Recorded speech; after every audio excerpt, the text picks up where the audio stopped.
Hoje é dia 26 de outubro de 2019. Estamos em Aracaju com João Francisco dos Santos. Gostaria que você falasse das suas experiências do período de redemocratização do Brasil, ainda durante a ditadura cívico-militar empresarial, que tivemos até o ano de 85, notadamente como foi o seu envolvimento, de onde partiu e como foi que aconteceu por ali. Bom, a minha militância se acentuou a partir de 77, quando eu entrei na Universidade Federal de Sergipe. Já no primeiro ano, no mesmo ano de 77, eu comecei a participar de uma chapa que foi formada lá pelos estudantes, e eu participei como membro da chapa, como segundo secretário do DCE. Mas antes da universidade, eu tive uma militância pequena no setor jovem do MDB. E foi essas pessoas que participaram comigo no setor jovem que me convidaram para participar da chapa. No setor jovem do MDB eu entrei em 75 e fiquei até 77. Quando nós, até 79, quando teve a discussão da reforma partidária, e então foi criado o PT, eu já me filiei nos primeiros dias.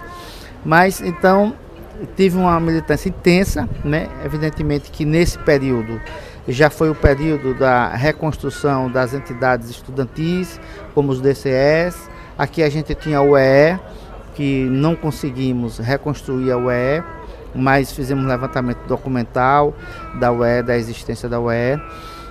E as entidades estudantis aqui em Sergipe foram sendo reconstruídas aos poucos, né?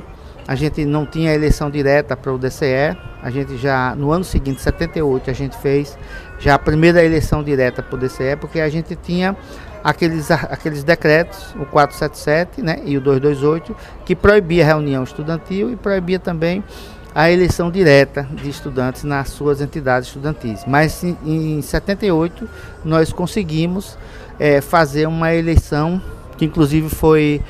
depois ficamos sabendo que foi supervisionado pela Polícia Federal. A Polícia Federal solicitou da reitoria que enviasse o nome de todos os membros que compuseram as chapas do DCE, que foi eleição direta.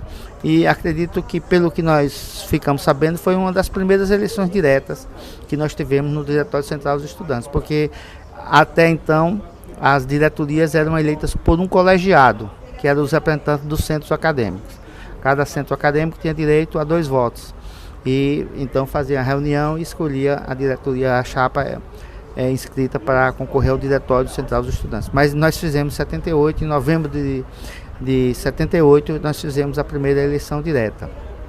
Daí nós também, no ano seguinte, 79, aqui na Universidade Federal de Sergipe, que aconteceu a reforma universitária, né? A reforma universitária, ela acabou com os centros acadêmicos por curso.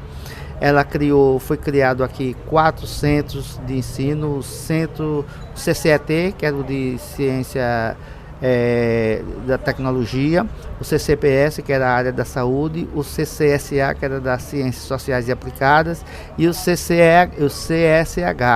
que era o Centro de Educação e Ciências Humanas. Então, os cursos que tinham os centros acadêmicos, eles foram extintos e foram criados o centro acadêmico. Aí tinha o centro acadêmico do CSH, do CCSA. Eram só 4 centros acadêmicos e o Diretório Central dos Estudantes. E a Associação Atlética Universitária, a AU também, que foi implantada nesse período. Então, nós fizemos ainda 2 eleições com esse esquema de centros acadêmicos por área, né, por curso, por área. Mais que foi a eleição de 79, 80, mas em 81 a gente rompeu e voltou, extinguimos os centros acadêmicos por área e criamos o centro voltou a ter os centros acadêmicos por cada curso, né? Também a nível nacional se realizava já os encontros nacionais, né? Em 79 nós tivemos o Congresso da CUT, o Congresso Nacional da UNE, a União Nacional dos Estudantes, que foi reconstruída em 79. Aqui nós participamos já desde o final de 77, quando nós fomos eleitos para o Diretório Central dos Estudantes. O DCE da Universidade Federal de Sergipe passou a fazer parte da Comissão Nacional a comissão ProUni, né? Foi criada uma comissão nacional ProUni, que se reunia a cada 6 meses, 2 vezes por ano, para discutir e aprofundar a reconstrução da União Nacional dos Estudantes. Então, nesses encontros, aconteceram nesses encontros, eu participei de um encontro que teve lá em 78, um encontro que tivemos lá em Belo Horizonte, um encontro da Comissão Nacional ProUni, inclusive foi no período que a direita soltaram bombas, estavam soltando bombas no jornal Em Tempo, lá em Belo Horizonte, e nós fomos nesse clima. Inclusive, na reunião que a gente estava realizando no prédio do edifício, eu não me lembro mais o nome do prédio, nós tivemos que sair no primeiro dia de reunião, porque recebemos um telefonema que aquela sala ia implodir, que tinha bombas na sala, e a gente teve que, acreditando ou não, tivemos que chamar o setor antibombas lá da Polícia Militar, mas era tudo entre eles mesmo, e não encontraram nada, né, mas a gente teve que sair, e no final da tarde a reunião foi suspensa e só foi retomada no outro dia. A gente ia ter a reunião que ia se prolongar até a noite, mas a gente acabou suspendendo a reunião e voltando a fazer a reunião em outro lugar. Aí já foi na universidade, na UFMG.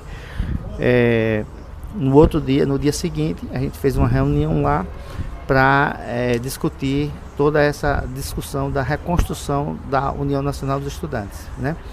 Então, foi um momento de muita efervescência, né, política, né? Aqui em Sergipe também nós tivemos a prisão de alguns companheiros quando o presidente Geisel veio visitar Sergipe e Cajá estava preso, né? Que era de lá de Pernambuco. Cajá tinha sido preso, e quando o presidente Geisel veio, ele foi inaugurar um conjunto habitacional aqui na periferia da capital, de Aracaju, e na volta, no retorno, ele ia para o Palácio, ia se encontrar com o governador lá no Palácio. Nós formamos um grupo de 10 pessoas, eu fiquei no DCE na retaguarda, nesse período, e os 10 companheiros fizemos uma nota exigindo a liberdade de Cajá. E esses companheiros que foram, quando o presidente chegou, era um pelotão muito grande de soldados, né? Ninguém podia chegar perto, mas um dos companheiros chegou para um dos generais e disse: nós queremos entregar um documento ao presidente. Esse presidente não vai receber ninguém não. Aí a turma fez fila para entrar, para forçar o negócio para entregar o documento. Já tinha distribuído entre a população o documento pedindo a liberdade de Cajá, e aí os policiais cercaram os nossos companheiros e foram presos, né? Alguns, 6 ainda conseguiram ficar de fora, mas eles prenderam 4 companheiros nossos, que foram levados para o quartel-geral da Polícia Militar. Eu recebi o telefonema assim que estava lá no DCE, na sede do DCE, e recebi logo o telefonema, liguei para a imprensa, inclusive a imprensa nacional que estava acompanhando, a Folha de São Paulo, principalmente o Jornal do Brasil, o Estadão, os repórteres estiveram lá para pegar a foto dos membros dos estudantes que tinham sido presos, e por coincidência a gente estava com as carteirinhas de estudante, porque a gente tinha feito, o DCE era quem fazia as carteirinhas de estudante e entregava para os estudantes. Por coincidência, foi na semana que a gente confeccionou as carteiras, estava lá numa gavetinha para ser entregue, para ser distribuído, e o nome e a foto deles estavam lá. E eu repassei para os jornais que fizeram a cobertura, né, da prisão desses companheiros que foram presos lá na porta do Palácio do Governo, aqui de Sergipe. Então, foi um período de muita efervescência, né? Chico, aí como é que foi a construção, o Congresso da Reconstituição da UNE em Salvador, que você estava lá, que eu estava lá também. Fala um pouco disso, por favor. Nós participamos do Congresso de Reconstrução da UNE, como eu falei, a nível nacional, participando da Comissão Nacional ProUni, né? E aqui em Sergipe a gente fez uma intensa mobilização, né, de companheiros, fizemos assembleias nos locais, onde tinha um nível mínimo de mobilização, e tiramos os delegados, né? Nós levamos aqui 2 ônibus de delegados para o Congresso da UNE, né? E fomos, depois das assembleias a gente fez a lista dos delegados, fizemos a inscrição, que a gente tinha que mandar antes, né? A gente tinha que mandar através de fax a relação para a Comissão Nacional ProUni, que já estava instalada em Salvador, para a inscrição desses delegados. E o que aconteceu assim de imediato é que quando nós saímos aqui de Aracaju meia-noite, porque na época era em torno de 5, 6 horas até Salvador, e os nossos ônibus, como de outras caravanas também que vieram de outros estados, foram parados, né? Nós passamos mais de 2 horas parados na Polícia Rodoviária Federal, na BR-101, quando estávamos nos deslocando. Nós fomos parados e os policiais rodoviários, que não estavam só os policiais rodoviários, já tinha pessoas também do Exército lá nas paradas, para entraram no ônibus, mandaram acender as luzes, entraram nos ônibus e verificou bolsa por bolsa, né? Foi abrindo bolsa por bolsa que estavam nos porta-bolsa em cima, dentro da cabine do ônibus. Não foi nos de baixo, eles não procuraram os de baixo. E perguntou para onde a gente estava indo, pedido a lista, o motorista deu, porque a empresa de ônibus também viaja com a lista dos passageiros, né? Eles deram. E o pior é que quando o motorista deu a lista para eles observarem, eles tinham que devolver a lista, e eles não devolveram, entendeu? A partir dali o motorista foi sem a lista. Como a gente tinha uma lista, depois nós passamos para ele, porque podia ser parado em outro lugar e não tinha lista, e ia ser todo mundo preso, né? Eles podiam estar fazendo isso. E a gente acabou depois passando. E no Congresso da UNE, todo mundo lembra como foi, né? Lá eles, inclusive, teve uma das noites que eles apagaram as luzes, né? Se lembra? Jogaram aquele pó de vidro, né? Para queimar os nossos olhos e tudo. Foi uma coisa de muita pressão, né? Muita pressão e repressão.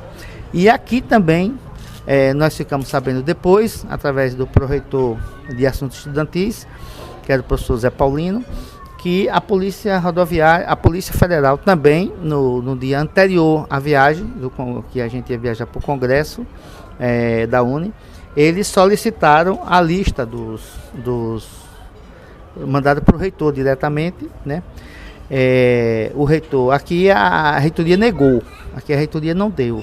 Eles solicitaram ao reitor, o reitor imediatamente mandou a cópia do ofício para o reitor, era o professor Zé Paulino, pedindo a relação dos alunos que iam viajar, dos delegados, e a Pró-Reitoria de Assuntos Estudantis, a Proeste, informou ao reitor que não tinha essa lista, que essa lista era exclusiva dos alunos, dos estudantes. Quem tinha é o do DCE, mas eles não tinham autoridade para solicitar do DCE a lista dos delegados que iam viajar para Salvador. Então ele não tinha como dar essa informação. E o reitor assim informou a Polícia Federal de que a reitoria não dispunha, a universidade não dispunha, era da organização dos estudantes, que era a organização livre dos estudantes, e que ele não tinha como repassar isso aí.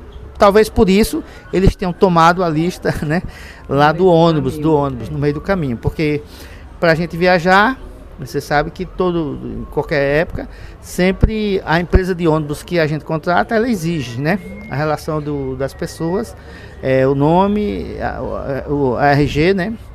Naquela época não pedia muito CPF não, era mais RG. O nome e o RG do estudante, né? E o curso. Então essa lista eles tomaram conhecimento, porque eles tomaram no caminho, na viagem para Salvador. Eles pediram ao motorista a relação, o motorista deu, eles normalmente averiguam e devolvem, né? É o certo, né? Olhar se realmente aqueles viajantes tripulantes que eles estão ali, mas na verdade eles não deixaram o motorista viajar sem a relação, eles tomaram a relação, né? E depois a gente associou, né? Isso pode ter acontecido porque eles não conseguiram via reitoria, né? Via universidade. Então eles arranjaram uma outra forma de conseguir também a lista dos estudantes que viajaram para o Congresso da UNE.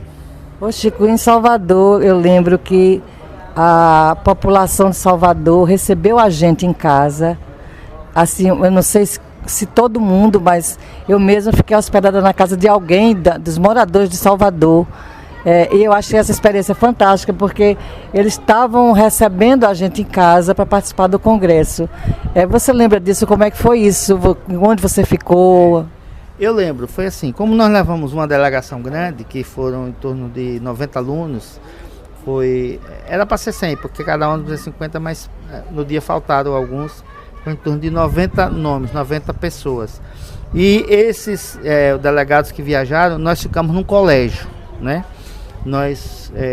A organização lá do Congresso da Uni conseguiu arranjar um colégio, não é colégio público, foi um colégio particular, aí eu não me lembro mais assim, o nome do colégio, e nós ficamos num colégio que não era tão longe do centro de convenções, porque foi realizado no centro de convenções, né? Mas era relativamente perto, e nós ficamos, os 2 ônibus ficaram em torno de 45 pessoas em cada sala. Cada um dos ônibus um ficou numa sala, o outro ficou na outra, né? Então a gente não teve muito esse problema assim, de alojamento, porque nós ficamos. Tanto que quando a gente, na própria assembleia, a gente avisou que cada aluno teria que levar seu colchonete, né? Porque provavelmente a gente ia ficar num lugar que só ia ter o chão para a gente dormir. Mas nós levamos colchonete e lençol, e algumas pessoas levaram também travesseiro. E a gente ficou alojado nesse... Mas eu também fiquei sabendo que algumas pessoas, algumas delegações, talvez as delegações ou pessoas que foram como delegados, que foram por conta própria, tenham ficado em casas de pessoas, né? Pessoas que colocaram suas casas para que as pessoas pudessem participar deste congresso. Mas no nosso caso, talvez por ser uma delegação grande, eles conseguiram lá um colégio particular, e nós ficamos alojados nesse colégio. Tem alguma coisa assim muito especial que aconteceu naquele congresso que você pode assim contar pra gente? Olha, de especial eu acho que foi o nível de organização do congresso, né? O nível de organização do congresso, nós tivemos um negócio muito emocionante, principalmente na plenária final, na abertura, nas plenárias de debates também, mas também na plenária final, né? Onde nós tivemos, inclusive na plenária de abertura, os ex-presidentes da Uni lá presentes, né? Tivemos a presença de Zé Disseu, Luiz Travassos, que na época ainda estava vivo, né? Eu me lembro do próprio que hoje foi senador do PSDB, né? Não me lembro agora o nome dele, mas que também tinha sido presidente da Uni. Então, a presença dos ex-presidentes da Uni, né, de tantas lideranças e de delegações estrangeiras também, né, de países, de entidades estudantis internacional que vieram aqui dar o apoio. Então, eu achei muito importante para mim foi a coisa assim mais emocionante. E também aqueles momentos de repressão, né? Nesse momento que eu falei aqui há pouco, quando desligaram, apagaram totalmente as luzes, a gente no início da noite, perto de entre 7 e 8 horas da noite, uma plenária lotada, né, que foi o segundo dia, e desligaram as luzes todas do centro de convenções, desligaram as luzes, e a gente fez, você lembra como foi feito, e não parou, né? A assembleia não parou, ela continuou, alguém falava e a turma replicava, né? Boa noite, companheiros. Boa noite, companheiros. Desligaram as luzes, mas nós vamos continuar, Então aquilo foi uma coisa muito bonita, assim, do ponto de vista da vontade que os estudantes estavam de reconstruir sua entidade, de retomar a democracia no país, né? Nesse período também foi o início que discutimos a anistia, né? Foi 79, também foi o ano que começou a discussão da anistia e que foi que conseguimos na lei da anistia, né, que tivemos nossos ex-políticos, os políticos que foram exilados, né, como Miguel Arraes, como muita gente, como Brizola, Leonel Brizola e tantos outros que vieram aos poucos, artistas, né, que tinham sido também exilados do nosso país, líderes sindicais. Então foi um momento de muita efervescência da política nacional e que esse congresso da Uni tem esse marco de mostrar o reinício, a retomada dos estudantes às ruas, a retomada dos estudantes às lutas estudantis e, acima de tudo, forçar a retomada da democracia, né, e das liberdades no país. Eu lembro que nesse congresso a gente não tinha medo, não teve espaço. Eu acho que em nenhum momento, com nada que aconteceu, tinha espaço para medo, não tinha nenhum momento. Nós nos sentimos realmente fortes, que não teve uma brecha para ninguém ficar assustado ou ter medo de qualquer coisa que acontecesse. Eu acho que isso foi uma coisa muito interessante do congresso. É verdade. Não só não tinha brecha para o medo, como não só do ponto individual, mas do ponto coletivo, né? Era uma força, era uma unidade, era uma coisa muito forte. Isso, você comparando que o nosso país tem de regiões com pessoas diferentes, com culturas inclusive diferentes, mas uma coisa unia aos estudantes naquele período. Era a vontade de vencer, a vontade de reconquistar, retomar o país, né, no seu eixo da democracia, e, acima de tudo, retomar também a educação, né? A educação, tanto que a educação pública, a gente defendia na época a educação pública e gratuita, né, em todos os níveis, e de lá para cá, depois que o Brasil retomou essa democracia, realmente as verbas para a educação, né, avançou muito do ponto de vista do que tinha até então, porque não tinha percentuais, né, definidos. Depois foi obrigado ao governo criar uma lei exigindo que os governos tinham que repassar 25% da sua receita para a educação, né? Entre outras coisas importantes. Mas você tocou num ponto importante. O medo não existia, o medo foi substituído por outra palavra, chamada coragem. Era coragem para tudo, né, que a gente tinha e encontrava forças para isso, né? Ô Chico, eu sei que você nunca se dobrou, né? Teve participação no Partido dos Trabalhadores, desde essa época você vem tendo posicionamentos políticos firmes e participado, né, das lutas pela manutenção, conquistas democráticas e da sociedade em geral. Agora a gente está vivendo um momento muito complexo no Brasil, onde com o governo fascista, e aí eu queria te fazer uma pergunta, na sua opinião, o que fazer nesse exato momento que a gente vive agora? Qual é a perspectiva, o que fazer realmente? Primeiro registrar que pela primeira vez praticaram um ato ilícito, né, deram um golpe, né, um golpe institucional. Não um golpe como foi em 64, né? Porque em 64 o poder foi tomado à força, né? Com o exército nas ruas, a prisão de muitos sindicalistas, muitos estudantes, muitos trabalhadores, líderes sindicais, enfim, foram cerceados do seu direito de liberdade. Dessa vez, em 2016, nós tivemos um golpe institucional, né? Um golpe dado pela instituição, pelo Parlamento brasileiro, né, apoiado pela grande mídia nacional, né, pelos empresários, pelos mesmos, uma parte daqueles que fizeram o golpe em 64, né, que são pelo Império do Norte, pelo Império do Norte, pelo Império do Sul, né, e por aqueles que, de fato, nunca concordaram com democracia nem com liberdades para o povo brasileiro. Mas o que nós percebemos hoje, né, e que acabou esse golpe, né, nós tivemos até recentemente o golpista Temer, né, que participou e tramou também, que era o vice-presidente. Ele agora, recentemente ele deu uma entrevista e disse que realmente ele assumiu que foi um golpe, né, que até ele, hoje ele acredita que foi envolvido também, não inocentemente, né, mas conscientemente. Mas o que a gente está percebendo hoje é que,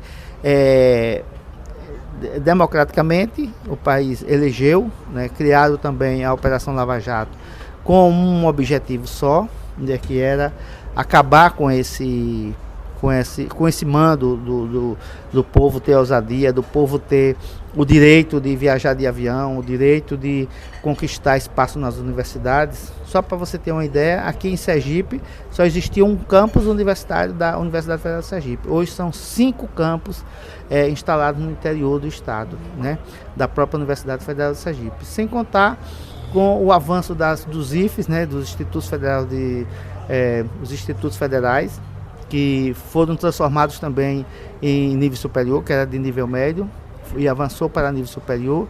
Hoje também tem vários campos, não só em Sergipe, mas também no Brasil inteiro. Então, o avanço de ter, como nós vimos aqui em Sergipe, o filho de um agricultor se formar em medicina, né, filho do trabalhador rural, que não tem nada, nem a casa que ele mora é dele, e se formar em medicina, né, em direito. Aqui tem um exemplo que foi até transformado nacionalmente. Tudo isso é uma forma de mostrar que isso que foi tirado agora e que foi agora modificado, né, nós vamos ter que usar agora a inteligência para saber como vamos poder modificar essa realidade. Realmente a realidade é complicada, porque tudo aquilo contra o qual nós lutamos, hoje está ameaçado de voltar, né? A falta de liberdade, né? O preconceito homofóbico, né? O preconceito contra as mulheres, enfim, tantas coisas que a gente lutou para acabar e nós estamos vendo hoje na pauta, na ordem do dia. É muito triste ver isso, né? Mas nós temos que usar da inteligência para saber como sair dessa e como retomar, né? E se a gente olhar um pouco também o mundo, esse retrocesso que nós estamos vivendo hoje não é só no Brasil, né? Nós tivemos também nos Estados Unidos, né? Depois de um presidente como Obama, um presidente negro, que ampliou a liberdade nos Estados Unidos, entrar um Donald Trump que, né, é o oposto daquilo que foi feito pelo presidente anterior. Então é muito complicado na Argentina, né? Mas felizmente nós estamos vendo agora os movimentos, principalmente na América, retomarem, né? Nós estamos vendo agora no Chile uma revolução intensa, né? De 1 milhão de pessoas nas ruas, depois de fazerem aquelas políticas de perseguição ao trabalhador, de tirar os direitos dos trabalhadores, que é o que está acontecendo aqui, né? O que aconteceu no Chile há 5 anos atrás é o que está acontecendo aqui agora. Retirada do direito dos trabalhadores, né? Colocar a aposentadoria, dificuldades para que o trabalhador possa se aposentar, enfim, coisas que a gente achava que já tinha acabado, né? É como as moléstias, as doenças que a gente pensa que acabou, como o sarampo, que foi há mais de 20 anos extinto, e agora também está voltando o sarampo, né? Então são coisas, eu estou fazendo esse exemplo, mas para mostrar que coisas que a gente pensou que já tinha exterminado, que já tinha extinto, mas na verdade eles estão muito vivos. Tá bom, Chico, muito obrigada por ter participado com a sua fala, participar do projeto Senha Aberta. Eu que agradeço a você e espero que esse projeto possa também abrir a cabeça das pessoas e que possa ajudar a gente a refletir para a busca de um caminho que a gente que a gente tem hoje, mas não foi o caminho que a gente buscou. Que a gente possa retomar aquele caminho que a gente conquistou a partir do século XXI, né, com os governos populares, e que a gente possa retomar esse caminho. Obrigado, Eliana.